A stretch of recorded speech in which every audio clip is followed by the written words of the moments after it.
Hey everybody, DayTraderRockStar. Let's just start off saying this is going to be another amazing video. I've been trying to, in my mind, kind of figure out what the topic is going to be, because it's going to be a combination of things. And I'm always, want to keep the interest out there, and I want to make things interesting. I don't want it to seem like a bore that we go over certain things over and over and over again. But the important thing, you have to go over it over and over and over. So these videos go out, and when I send these videos out, it's usually a review of the previous day. And you see a lot of those videos where we go back and we point out all the setups during the day. And that's important to do. That's your homework. I do it. You should do it, especially if you trade the divergent style that we teach here at Day Trading Radio. It's just so important for your confidence. And that's, and there's so many parts of this, the plan to be successful in trading. And right now, this video, we're going to concentrate on saying that we know the right path. We know the map. We know how to read a map. The stock chart is the map. And I'm going to be corny to say it's the map to profits. It really is. So you have to actually just know on the map certain levels where, these are points of interest, and you're gonna execute your trades off of certain things that happen over and over again. And so that's what we search for. And it's not like we want to trade at every single moment, but we want to wait for these setups. And that's how disciplined you have to be, and that's where the discipline comes in. So we're going to go back today, look at the roadmap of the market, and show you just the setups that you should be taking. These are the setups you should be taking. People, ask me all the time, can I do this with the market? I do that with the market. How much money can I make a day? I think that's the first thing, is you can't measure that. You really, when you trade this style, you're looking for a certain setup. If that setup is not there, you can't force yourself to find something else. At least, I wouldn't do that. I don't do that because I know, and I've discussed this the last few days, there's no real, truly holy grail in the market. Everything doesn't work perfect. But we know what works the best.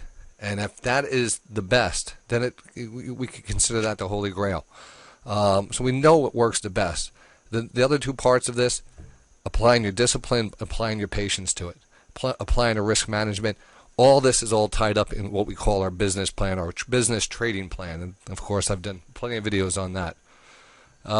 So this, again, is something you probably will or have seen before, but we're going to go and look at the setups today, and you're just going to see the same old, same old. So we're going to look at the roadmap here. We're going to remind you that we are looking for basically two setups. I'm trading: a divergence, buy or sell divergence, and what we call a flag or a triple stochastic flag setup. These are the two top of the pier group of setups that I like to take off out of the playbook. And I don't want to go into detail of the other setups. I mean, when something works so good, you kind of want to wait for it. Even though there is other setups and stuff, and we do point them out, when something works so good and you realize that, you end up waiting for it. Now, I'm just going to go back. This is the end of the day. This is actually overnight right now. Market's actually starting to move around, and you could actually start to see some of these divergences play out in the evening time also. That's why I've been doing a lot more shows in the evening, because it really is, when you do see a good setup, it's like money on the ground. You just have to pick it up. You have to take your trade. It's a little bit different after hours. I don't tend to trade in the dead zone. I mean, things start to pick up at 3 o'clock. So anything you hear right now in this video should be applied to a more active market. If there's news out there moving the market, that's fine too. But like I said, after about 3 o'clock a.m. Eastern Standard Time, that's when the European markets open up. Asia has opened up. There's a lot more activity in the markets, and these setups really start to take place. So you can probably notice that. Now I'm going back. This is the close of the day, and I'm just going back. And as the day goes on, you'll see me put in these things. And not every trade I'm going to catch. The thing is, I'm doing a very interactive show where I'm dealing with a lot of the members, a lot of the questions out there. Have guests on. We're just looking at stocks constantly. So sometimes a setup will get by me and it'll start to move. And at that point, you have to understand that these setups are meant to be taken off at a certain point. So I don't want to give up too much and then expect to get out of it. So there will be some setups that we miss, but it's important to go back and identify them. and to show that they really did work, or didn't work if that's the case. So this is just, again, here's a low and a lower low, and a low and a higher low. The other thing is you have to make a decision how you want your divergence to play out. Do you want it to hold the 20 line there, or are you going to give it a little, a little slack and just look for a visual divergence? This one is right on the 20 line there. The 14 is also on the 20 line, and that almost looks okay. It almost looks pretty good. And add something special into this video right now. I'm going to add a little thing. We never really talked about the 9-3 and the 14-3. I put them on there, and the 60-10 is something my own, creation on. It gives me a bigger view of the big trend, and it's very important. It's all part of the flag setups. But when we talk about the divergence, we're usually looking at the 9-3 or the 14-3. And then the 9-3 is going to be a little faster because it's only looking back 9 periods of, in this case, 9 minutes versus the 14. Lots of times we'll see a divergence on the 9-3 and not on the 14. Sometimes we'll see a divergence on the 9-3 and the 9-14. Those are the ones that I like when they both show good divergences. And on a rare occasion, you'll actually find one on the 14 and not find it on the 9. I've actually seen that. So, I watch them both. I think it's important to watch them both, especially if they both set up. You get that double confirmation. But when it comes down to exits, I tend to pay attention to the 9 period. And when I talk about that exit, and again, there's a lot to go into the methodology here, and a good time to kind of remind you that if you're not familiar with the divergence methodology and the whole process of setting your stops and your money management, there's a whole course on the schoolofstock.com. I have a whole divergence course and a whole methodology course on HPS for stock traders and future traders. So all this is there. All these videos end up going there. So that rotation here is our exit signal, and it keeps us out of trouble, And the important thing is at this point where you say, do I want to hold here? I got a rotation here, and we're going to go back to the next one here. This is a good example. Here's a low and a lower low, and this one just spiked down. We gave us kind of a little Nike check mark here, which I do like. So there's a pretty visible divergence. We marked it down, and I didn't take it at the time. I was watching it, and seeing it start slowly ramp back up. All right. If we go back here and we see a divergence like this, and I say, all right, it's underneath that 20 line, I have to make that decision. Am I going to keep it, or am I going to take that divergence or not? A good rule to look at in any case, because you don't know which, there's other things that go on here with the market. Like the market hasn't really established a trend until later in the day, and we really started breaking down. So you don't know if this downward trend is going to move back up, or are we going to continue down? But the divergence tells us something different. It tells momentum is starting to shift, and that price is going to shift back up until we get overbought. In some cases, you might say, well, we might go even higher. Well, there's an easy way of looking at it. You switch to your 3-minute time frame. All right, 3-minute, 5-minute, you want to see where those are located. The rule of thumb is you've got a divergence down here, and you want to take that divergence. You see your rotation, but you feel like there's going to be more upside. At this point, it's a little after 2 o'clock, you want to check your 3-minute time frame. All right, see where that 3-minute time frame is. So say about 2 o'clock, 2:10, when we have that divergence called 2:10, we want to look at the 3-minute time frame. So I'm going to have to go get the 3:10. Well, here goes my 3-minute time frame, and I'm going to go to 2:10. And you're not going to see the divergence here because you don't see it. You just see a nice oversold level and a nice bounce. So right where that divergence was happening on the 1-minute time frame, you had an absolutely fantastic signal on the 3-minute, and that gives you more time to hold on to this trade. You see that rotation takes a little longer to get up to the overbought level, and right when we got up there, that was your key exit.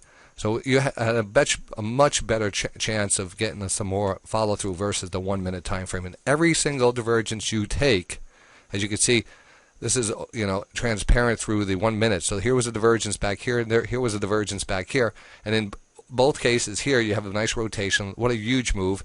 In this case, let's go back. It looks almost like you had a little 3-minute divergence, and you had a decent move. It did kind of fail here though, but that failure was a divergence in itself.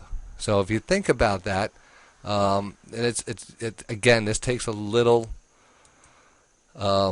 experience of reading into divergences. They could happen inside your range. So you could have what I call, what I don't even call these, inner pattern divergences. This is something that instead of having a divergence happen at the top or at the bottom, it happens mid rotation. I call it a mid rotation divergence.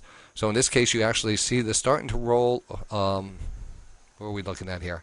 Right up here. When we popped up here, and we actually popped and we rolled over, there was never an adjustment on the stochastics here.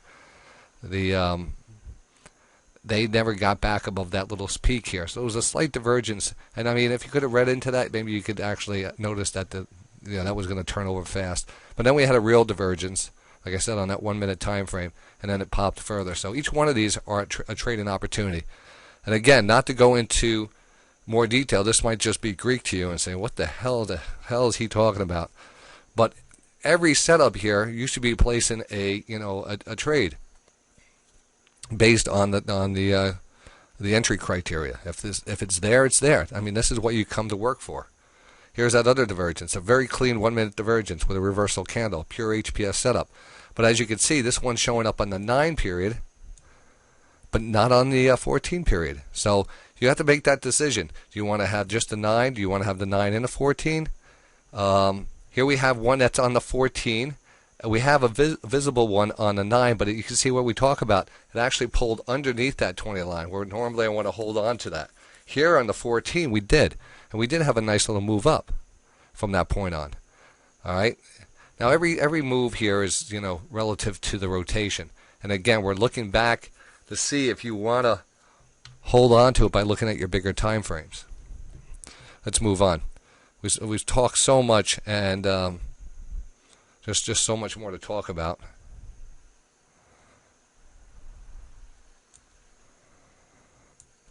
All right, just started the video back up, and I just started the show live. And I'm in the process of actually looking back on the day and to catch everyone up on the outside who's just tuning in here. Just going over the setups today and understanding why each setup was the way it worked and the importance of looking at that bigger time frame. We just talked about the 210 area, the 210 area divergence. There was a nice divergence here, and it was also a 3 minute perfect setup there. So that whole combination, you can make that combination, you can make your criteria that tight that you have to have the 3 minute on your side if you have a 1 minute divergence. That's a good setup. That raises your percentages. You already have a high percentage as it is. That raises it cuts out a lot of the trades. You might not have that set up all the time. So you're missing some of the opportunities that you might be taking on just a plain divergence and a fast rotation. But if you have that 3 minute rotation on a 1 minute divergence, then you're set. You're absolutely set. So now we're looking back at the 1 minute time frame today, and you can see over here there was a pretty decent divergence over the reversal candle on the 14.3 and not on the 9.3. So you do find those. Overbought. The strategy calls for any divergence setup, buy or sell, is to put your stop one tick above or below the second stage divergence. And then from that point on, that's where, it's pretty much automated at that point on. If you want to take it off on the first rotation, you got that. If you want to consult with the bigger time frame, then you got that working for you. The other pieces of the puzzle right now is just understand. Now you have a big thing going on here. Let's take a look and see if that was a bigger divergence. All right, that's right now actually happening here. So we did notice this here about 11 to 11:30. It was a 3 minute divergence. It might even been a 5 minute divergence, but it was that kind of an interesting 3 minute divergence with a nice pullback on a 3 minute. Here's a 3 minute buy signal going up, a 3 minute sell signal coming back down, a 1 minute buy signal moving up, 1 minute buy signal moving up. I mean, this is it's fantastic when it all comes together like this. And this is a really good day because it's more of a chop day. Even though You still feel the strength in the market. The Dow was up 170 points. The S&P was kind of flat, and the Nasdaq was kind of flat. And that's the type of day these divergences work out great. And also the tradeometer. Did you guys see the tradeometer today? I mean, I am extremely. I stopped the show at one point and just said, hey, explain to me how this thing plots every high and low today. In the minor ones. This was much more, when we were, I can't scroll back any further. I think it has a, it scrolls and then the market closed and it reopens. So, you kind of have this new chart that's starting to form. But you can see some of these setups from earlier yesterday. But believe me, they go all the way back to the beginning of the day, and it's been, it was like that. Buy, sell, buy. That was a decent bounce. You can't really tell from here what these look like unless I zoom in. And there you go. So here, a sell, buy. Look at that sell signal right there, right at the top. Look at that buy signal for a nice bounce, and then it dropped, and then we got another buy signal, and we were wondering what the hell caused this to bounce like this. We had some decent news, big volume came in, but it stopped right on the dot. Right when we had the signal, it reversed and moved higher. And again, this is a scalp. These are scalps. This is what this is being used for. Your entry indicator. Got a little divergence there from the divergence talk. We've talked about the tradeometer. It's just a great tool. So you could access that at Day Trading Radio or tradeometer.com. Tradeometer.com, not the. We continue to go back, and again, that's the whole day. So every single setup that we typically look for has played out. Now, the other part of the formula is being able to take your entry at that point. Take your entry and take your profit when you see that rotation. Like here, you take your profit. That way you got some upside, but you also got... and you're also referring back to the 3 minutes, so you actually get the bigger trades, but you're also limiting most of your risk, because anything that breaks down like this, shouldn't be in it. And none of them really break down unless there is, more of a volatile market that you're going against a trend. Sometimes that happens, but very rarely. And like I said, I want to play at the roulette table that I very rarely lose at. Versus the one that I have, the house has the odds. So we go back, and again, the overnight trade, and we go back and back and back, and you can see some. This is kind of interesting. I don't see the divergence here, and this is overnight. This is 5 o'clock in the morning here. These are like the nice little pullbacks I like, and then you get a little pop. It wasn't a divergence there, but let me check the 3 minute, because that's the. A lot of times that 3 minute divergence will be. But I'm not really seeing it. This was the pullback here. This was the pullback. See, you actually start to see a little divergence here. Actually, there is a, once you start to identify a downward channel, and it's pretty contained inside, the width of the channel is pretty contained, and it looks decent enough. You'll start to see the low, a little bounce, and then the lower low, and that's typically where the divergences start to play out. In this case, you actually have what we call a running divergence, or 3 drives to a bottom. We talk about that last divergence of that trend line with the first divergence in this thing. So you have a low here, and then you have a series of lows, but then you have a lower low which is higher above this. The stochastics actually push back up here, right at that 20 line. We never got underneath that 20 line, even though we're making lows. So we're starting to get that divergence feel for it, and from that point on. This was on the 3 minute time frame. Ba-boom, big move to the upside. So I mean, that would qualify. I want to go to the 5 minute time frame just to double check. And that was around 5:30, right here. And you can see that 5:30 9.3 here. It's a viable divergence there on a nice channel. That is nice. So those are the times you want to be up there. You want to be up in the morning to catch that divergence. There's going to be plenty of opportunities. I always say, And then my answer, to a lot of questions, and people say, well, if this works so good, why don't you just go in your cellar and do it? Yeah, well, it would be a lonely, lonely existence. But when you see something like this, you second guess yourself on how much you should be putting out there in the public. If something works so good, why exploit it in a way? Well, the average trader can't pull this off. There's just too much mental baggage with the average trader. There's too much mental baggage. You're not a machine, which you probably should be, but the machine is missing the trader intuition, the experience, the manual controls, just the feel, the touch, and you don't have that as a black box or an algorithm. So, but you do see the algorithms work off that. So what we've found something that tracks those algorithms, or at least we see the move, and it's a scientific process. Like I said, it's a scientific mathematical process that explains why we're seeing these things and what's happening on the internal. So it's not even, it should be taken. Every setup should be taken. And what you need to do, you have to start taking them all. Everyone has to start taking them all. And even if you start taking them all on your sim, that's, and typically I say, well, it's not, but this is a great opportunity to download your favorite broker, whoever it is that does, and hopefully they have a simulator on there. And if not, I can help you out with simulators. There's other simulators out there if you have whatever. That's not about that. But get a simulator and take the trades, apply the method, follow the show. Ask me, is this a divergence? And I'll tell you straight up. Work as a team. That's what we do. Day Trader Radio. We work as a team identifying this. Not all of them are going to be taken. No one's perfect. I missed a lot of them.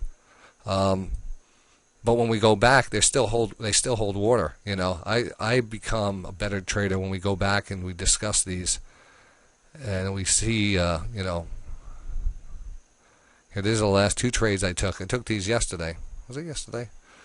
There was, and again, these were based off of the same thing. This was based off of I think that was a 3-minute divergence back there. Anyway, and then we had another one here, and we had another pop. Each one of those divergences gave me a big pop. You see those big candles? We got out of those candles. And of course, it could have got a little bit more, but I had a bracket order in. It took us out where it was supposed to take us out, and we moved on.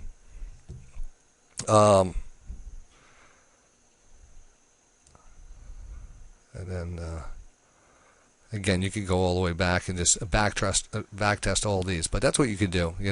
If you have that, and if I could do it, I would do it every night. But I'm not going to be able to do it every night on the show like this. So that's why I want to show you, certain things that you want to pay attention to when you're looking at the roadmap of the market. And this is looking back at the map. You can zoom out here, and you can't really see much, but when you zoom in, it's a whole different story. It's like, we're in a different way. We're seeing micro divergences. We're seeing why this moves. We saw why this bigger move moves. But when we zoom out, now you can't, it's a different type of view on this. It's actually, there's other things we can pay attention to. There's so much to go on and so much. Here's a nice little kind of rising wedge pattern, pretty tight.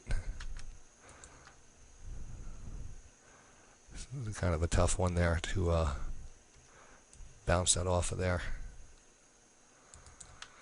Anyway, again, a little breakdown, a retest, and a breakdown. So all these things make these maps. There's only a couple. I love the wedge pattern. I think I'm getting a little winded here. Charlie's going to come on here in a half an hour. I want to shut down this video, send it out there in the interverse. Just wanted to discuss and what we should be looking for each day.